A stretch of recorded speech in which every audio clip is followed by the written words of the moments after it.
The Meridian Collective's arrival should have been Earth's greatest moment. Instead, it became their greatest miscalculation. They appeared on a Tuesday morning, their ships materializing in perfectly calculated positions around Earth's orbital paths.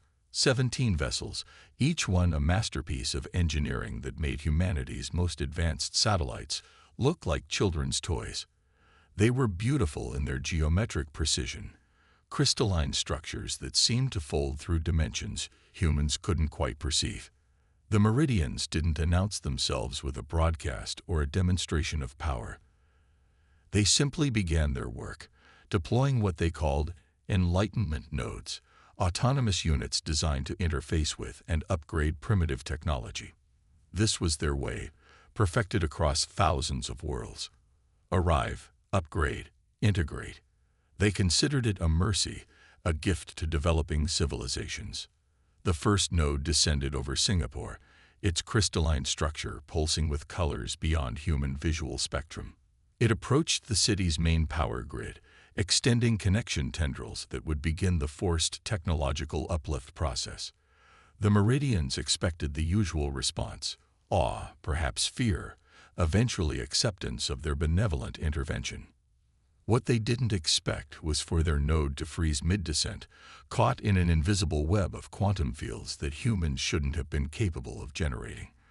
They definitely didn't expect the calm voice that came through their communication systems, speaking perfect Meridian standard.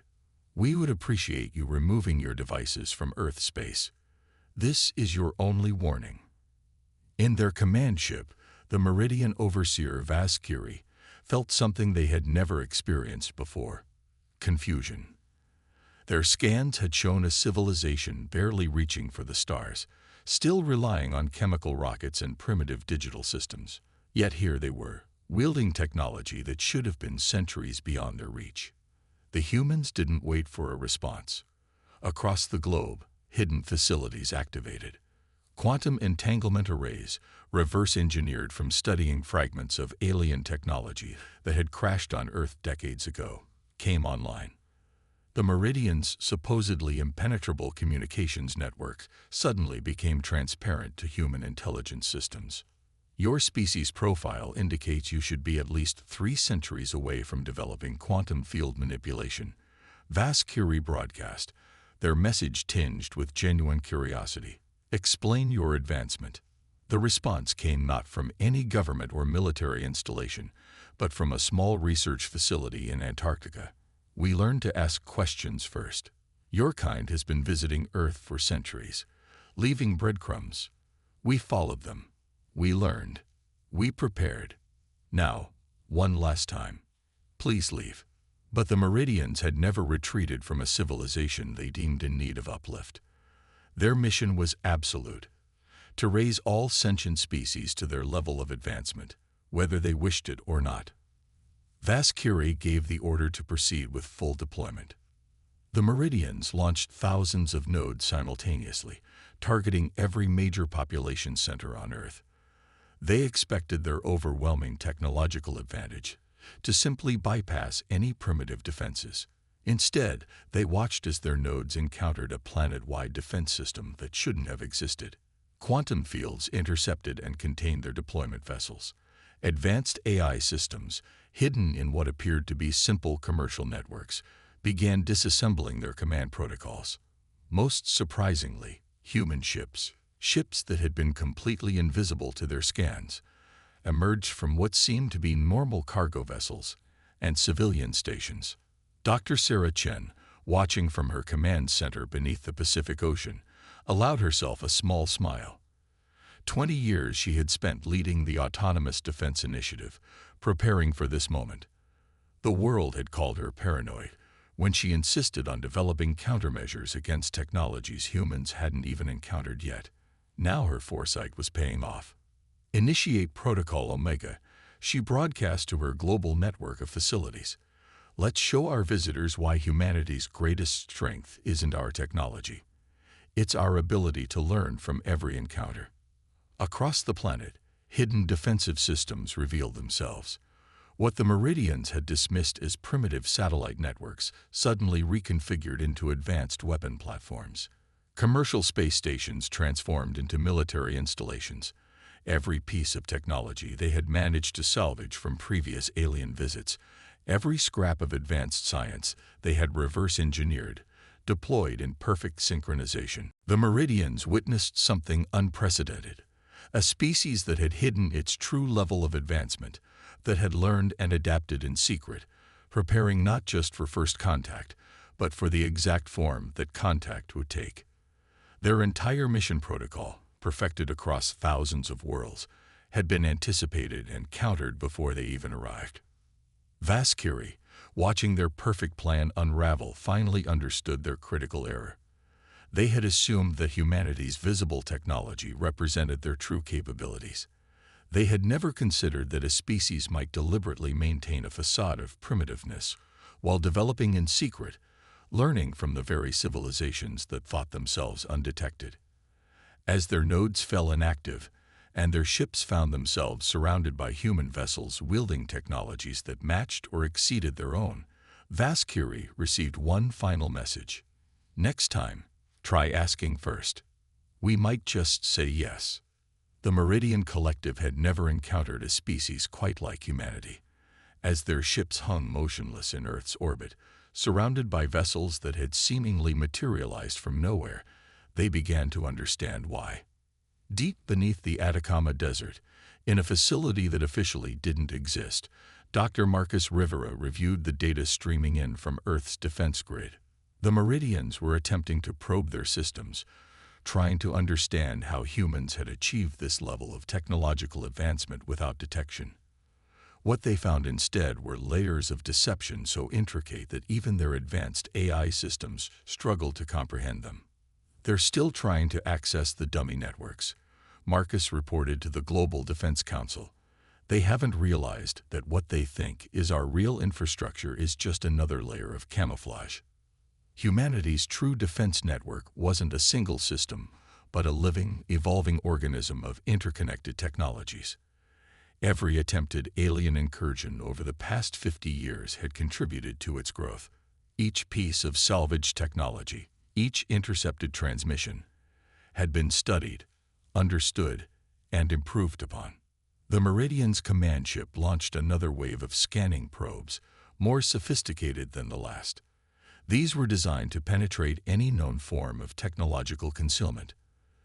They passed through Earth's atmosphere, searching for the source of humanity's unexpected capabilities. Instead, they found Rachel Wong's life's work. The quantum camouflage system she had developed didn't just hide Earth's advanced technology. It made it appear as something else entirely. Military installations appeared as shopping malls. Advanced research facilities registered as elementary schools. The entire planet was wrapped in a veil of carefully constructed normalcy. They're getting frustrated, Rachel observed from her station in Singapore. They keep scanning the same locations, expecting to find something they missed. They still don't understand that what they're seeing isn't what's there. The Meridian's next move surprised even the most prepared human analysts. They deployed what they called truth seekers, artificial intelligences designed to analyze patterns of civilization development. These AIs had never failed to unravel the technological secrets of any species they encountered. But humanity had an answer for this too. Dr. James Patel's adaptive AI systems engaged the truth seekers in a dance of digital deception. Every query was met with plausible but misleading data. Every analysis led down carefully constructed dead ends. The truth seekers found themselves trapped in a maze of information that all made perfect sense, but led nowhere. "It's beautiful, really," James mused as he watched the AI battle unfold. They built their systems to find hidden advancement. We built ours to hide in plain sight. The Meridian's frustration manifested in increasingly aggressive scanning attempts. They deployed their most advanced sensor arrays, capable of detecting quantum fluctuations at the subatomic level. These sensors should have revealed any hidden technology, any secret installations. Instead, they encountered Dr. Yuki Tanaka's masterpiece, the quantum interference field. The technology didn't just hide Earth's advanced systems, it actively fed false data to any scanning attempt. The more sophisticated the scan, the more convincing the deception. They're starting to realize that everything they know about technological progression is wrong. Yuki reported from her command center beneath Mount Fuji. They assumed that advancement always follows a linear path, that it always leaves visible traces. They never considered that a species might choose to advance in secret. The Meridian overseer Vascury was experiencing something unprecedented: doubt. Their civilization had uplifted thousands of species, always following the same pattern: identify primitive technology, deploy enhancement nodes, guide advancement along predetermined paths. But humans had rejected this pattern entirely. In orbit, the Meridian ships remained surrounded by Earth's revealed defenses, but now they had to wonder how much more remained hidden. If humans could conceal this level of advancement, what else were they capable of? The answer came from an unexpected source. Deep within the Amazon rainforest, in what appeared to be nothing more than a weather monitoring station, Dr. Sofia Mendoza activated the Planetary Consciousness Network. This wasn't just another defense system. It was humanity's greatest achievement, a technology that even the Meridians hadn't mastered. The network linked human minds across the globe, not in a hive mind, but in a symphony of individual consciousness working in perfect harmony. Every person connected to it remained uniquely themselves while contributing to a greater whole. It was the ultimate expression of humanity's greatest strength: the ability to maintain individuality while working together toward a common goal. Through this network, Earth's defensive responses weren't just coordinated, they were instantaneous, guided by billions of minds working as one. The Meridian's AI systems, advanced as they were, couldn't predict or counter decisions made with both human intuition and machine precision. Show them, Sophia broadcast through the network. Across the planet, humans connected to the consciousness web acted in perfect synchronization. Defense systems reconfigured themselves in ways that defied conventional logic. Quantum fields shifted and reformed, creating patterns that even the Meridian's most advanced predictive systems couldn't anticipate. Vascury watched in growing amazement as their sensors revealed layer after layer of human advancement, each more sophisticated than the last. But what truly shook them was the realization that they still couldn't be certain they were seeing everything. For the first time in their civilization's history, the Meridians faced a species that hadn't just matched their technological level, it had surpassed them in ways they hadn't thought possible. The moment of truth arrived when Vascury received an unexpected invitation. The humans, through their quantum communication channels, requested a direct meeting. Not with world leaders or military commanders, but with a group of scientists who had been studying the Meridians long before their arrival. The chosen location was a facility beneath the Indian Ocean, a place that until now had appeared on Meridian scans as nothing more than a deep-sea mining operation. As Vascury's shuttle descended through layers of security fields, they began to understand the true extent of human ingenuity. Dr. Elena Rodriguez, director of Sinological Studies, waited in a chamber that hummed with technologies the Meridians had thought impossible for humans to possess. But what caught Vascury's attention wasn't the technology. It was the walls lined with detailed analyses of Meridian society, culture, and technology, some dating back decades.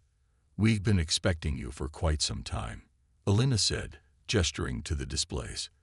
"Though we had hoped you might choose a different approach to first contact." The revelation hit Vascury like a physical force. The humans hadn't just prepared for first contact, they had prepared specifically for contact with the Meridians. Every defense, every countermeasure, had been tailored to Meridian protocols and capabilities. How? Vascury asked, their usual confidence shaken. "Our observation protocols are perfect. No developing civilization has ever detected our presence before we chose to reveal ourselves." Dr. Kai Chen, head of the Quantum Analytics Division, stepped forward with a knowing smile. "Perfect against known forms of observation, yes. But you never considered that someone might develop entirely new methods of detection, specifically because they knew they were being watched. The screens around them came to life, showing decades of human advancement. While the Meridians had watched Earth's visible technology, humans had been watching them back, using methods so unconventional that they had completely bypassed Meridian detection systems. Your civilization advances like a straight line, Dr. Amara Okafor, the quantum physics pioneer, explained. Each discovery builds directly on the last, logical and predictable. Humanity, we advance like a scattered shotgun blast. We try everything, even ideas that seem impossible. Sometimes, especially ideas that seem impossible. The evidence was undeniable. Humans had taken fragments of observed Meridian technology and developed them in ways the Meridians themselves had never considered. Where Meridian advancement was linear and predictable, human innovation was chaotic and revolutionary. But this is not why we invited you here, Elena continued. We want to show you something else, something that proves why your approach to uplifting civilizations is fundamentally flawed. The chamber transformed around them, quantum holographics creating a perfect simulation of human history, not the sanitized version the Meridians had studied, but the real story. Countless civilizations rising and falling, endless conflicts and resolutions, and through it all, an unstoppable drive to improve, to adapt, to overcome. You see advancement as a gift to be bestowed, Dr. Rodriguez explained. We see it as something that must be earned through struggle and understanding. Every piece of technology we've developed, every scientific breakthrough we've achieved, carries with it the weight of the lessons learned in its creation.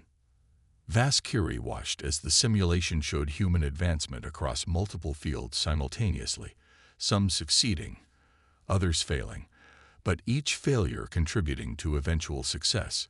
It was chaos compared to the Meridians' ordered approach, but it was chaos that produced results they had never imagined possible. Your Uplift program, Kai added, gives civilizations advanced technology without the understanding that comes from developing it themselves. It's like giving someone the answer without letting them solve the problem. They never learn the underlying principles. The simulation shifted to show parallel timelines, one where humanity received Meridian uplift, another showing their actual path of development. The uplifted timeline showed rapid advancement followed by stagnation. The real timeline showed slower progress, but continuous innovation and evolution. This is why we rejected your intervention, Amara explained. Not because we fear advancement, but because we understand something you've forgotten.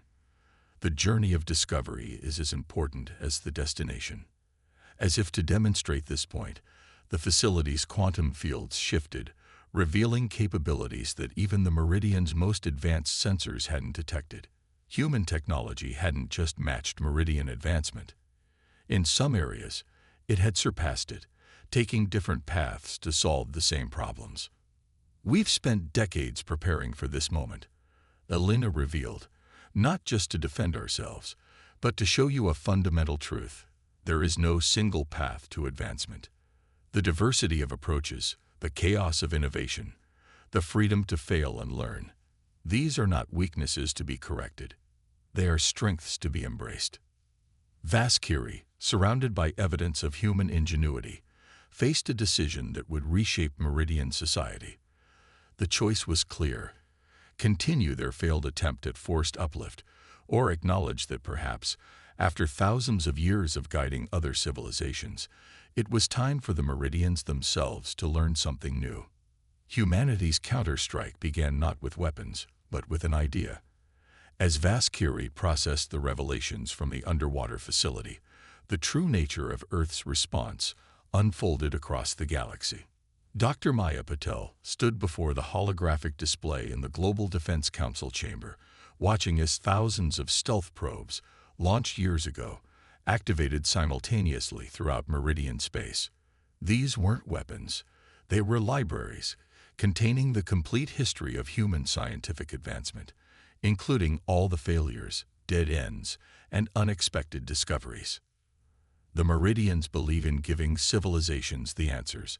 Maya addressed the council, We're giving them something far more valuable: the questions. The probes began broadcasting on frequencies that the Meridians had never thought to monitor, using methods of communication they had never conceived. Each probe contained not just human knowledge, but the stories behind the discoveries, the countless failures that led to success, the accidental breakthroughs, the competing theories that drove innovation. In the Meridian core worlds, their carefully ordered society experienced something they hadn't felt in millennia: chaos. Not destructive chaos, but the chaos of possibility. The chaos of questions that had no clear answers. Dr. Thomas Okoro, monitoring the situation from his quantum observatory in Kenya, smiled as he watched the data streams. They're responding exactly as we predicted. Their younger scientists are already beginning to ask questions their system never encouraged. Across Meridian space, their rigid advancement protocols began to crack. Young researchers, exposed to human methods of discovery, started conducting unauthorized experiments. The neat, ordered progression of Meridian technology began to splinter into multiple competing theories and approaches. The Meridian High Council, watching their society's carefully maintained order begin to unravel, finally understood the true nature of humanity's counterstrike. Earth hadn't attacked their ships or their worlds. They had attacked the very foundation of Meridian civilization: their certainty. In orbit above Earth, Vas Curie received the reports with growing amazement. "You knew this would happen," they said to Dr. Rodriguez, who had joined them on their command ship. "You knew our society couldn't resist the allure of unrestricted discovery." "Of course," Elena replied, "because it's the one thing your Uplift program never offered: the joy of finding things out for yourself." The quantum consciousness network hummed with activity as humanity coordinated their next move. But instead of military maneuvers, they were sharing knowledge, answering questions from suddenly curious Meridian scientists, encouraging them to explore and experiment. Dr. Sarah Chen, now coordinating from a station near Mars, watched as decades of planning came to fruition. "We studied every civilization the Meridians uplifted," she explained to her team. They all showed the same pattern: rapid advancement followed by technological stagnation, because they were given answers without understanding the questions. Humanity's weapons continued to deploy across Meridian space: art, music, philosophy, and most devastatingly, stories of scientific discovery that showed how wrong turns and failures had led to unprecedented breakthroughs. The rigid structure of Meridian advancement began to transform into something new, something more dynamic. In the heart of Meridian territory, a young scientist named Vexlera did something unprecedented. She published a paper challenging the fundamental assumptions of Meridian uplift theory. She used human scientific methods, embracing uncertainty and experimentation, rather than relying solely on established principles. The paper spread through Meridian networks like wildfire, despite attempts to suppress it. More papers followed, not just from Vexlera, but from thousands of Meridian scientists who had been secretly experimenting with human approaches to discovery. "Your civilization is not collapsing," Dr. Kai Chen explained to a troubled Vas Curie. "It's evolving. You've been so focused on uplifting others that you forgot to let yourselves grow." The Meridian ships around Earth remained in their holding pattern, but their crews were changing. Questions began to replace certainties. Experiments replaced protocols. The rigid hierarchy of Meridian society began to flex and adapt. Dr. Amara Okafor's quantum sensors detected something remarkable. Meridian technology was beginning to change, not through planned upgrades but through innovation. Their ship's energy signatures showed signs of experimentation, of attempts to improve systems in ways that weren't sanctioned by their standard protocols. "This is humanity's true strength," Amara broadcasted to the global network. "Not our ability to fight, but our ability to inspire others to question, to wonder, to try new things without fear of failure." The counterstrike reached its peak when Meridian society faced a choice: continue with their old system of controlled advancement, or embrace the uncertain but promising path that humanity had shown them. The answer came not from their high council, but from thousands of voices across their civilization, all asking the same question: what if? The transformation of Meridian society happened faster than anyone, human or Meridian, had anticipated. Within weeks of humanity's knowledge-sharing initiative, the ripples of change had become waves, and those waves had become a tsunami of innovation and questioning that swept through their entire civilization. In the crystalline spires of the Meridian homeworld, Vaskiri stood before the High Council, but not as a supplicant. The chamber buzzed with an energy it hadn't known in millennia, the energy of uncertainty, of possibility, of change.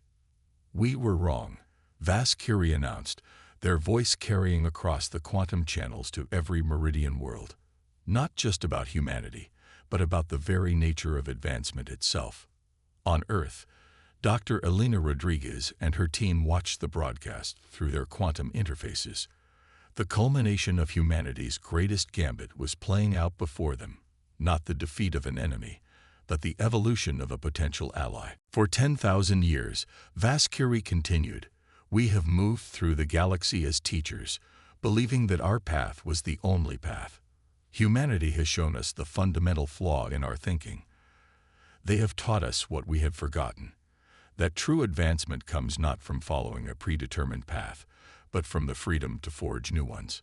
The quantum consciousness network hummed with activity as humans across the globe processed the implications. This wasn't just a victory. It was the birth of something entirely new in the galaxy's history. Dr. Maya Patel's probes continued their work, but now they were receiving as well as transmitting. Meridian scientists, freed from the constraints of their rigid advancement protocols, were beginning to share their own discoveries, not as carefully controlled upgrades, but as possibilities to be explored and questioned. They're starting to innovate in ways their old system would never have allowed, Dr. Thomas Okoro observed, watching the data streams. Their technology is evolving in completely unexpected directions. The evidence was undeniable. Meridian ships were being modified with experimental systems that combined their traditional technology with human-inspired innovations. Their quantum communication networks were transforming, incorporating the chaotic but effective principles of human information theory. In orbit around Earth, the Meridian fleet began to change. The perfect crystalline structures of their ships started shifting, incorporating new geometries born from the fusion of human and Meridian thinking. It was a physical manifestation of the change sweeping through their civilization. But the most profound changes were happening at the social level. The rigid hierarchy of Meridian society was giving way to something more dynamic, more adaptable. Young Meridians were forming research collectives that operated outside traditional channels, pursuing questions that would have been forbidden just weeks ago. Vexlera, whose paper had helped spark the revolution, now led one of the largest of these collectives. "We're not abandoning our knowledge," she explained in a transmission to Earth. "We're learning to question it, to build upon it in ways we never imagined possible." The High Council, after much deliberation, made an unprecedented decision. The Meridian Uplift program would be transformed. No longer would they impose advancement on other civilizations. Instead, they would offer knowledge as an invitation to collaborate, to explore, to question. Dr. Sarah Chen, watching from her Mars station, saw the bigger picture forming. "This is how humanity advances," she broadcast to her colleagues. "Not by dominating or controlling, but by inspiring others to join us in the quest for understanding." The final phase of Earth's response took shape. An offer of partnership, not submission, not dominance, but true collaboration between civilizations. The quantum consciousness network expanded, offering connection points for Meridian minds to join in the grand experiment of shared discovery. "We invite you," Dr. Rodriguez announced to the assembled Meridian fleet, "not to teach or to learn, but to explore together. The galaxy is vast, and there are more questions than any one civilization could answer alone." The response came not just from the Meridian ships above Earth, but from across their sphere of influence. Thousands of voices, once constrained by protocol and certainty, now united in accepting humanity's offer. Vaskiri, standing on the observation deck of their command ship, watched Earth rotate below. The planet that had started as a target for uplift had become something else entirely, a catalyst for the evolution of their own civilization. We came to change them. Vaskiri mused to Dr. Rodriguez, who had joined them for this historic moment. Instead, they changed us, and perhaps that was the greatest uplift of all. As the sun rose over Earth's horizon, casting light on both human and meridian vessels, now working together in orbit, the true victory became clear. Humanity hadn't just defended itself, it had sparked an evolutionary leap in galactic civilization. The age of imposed advancement was over. The era of collaborative discovery had begun.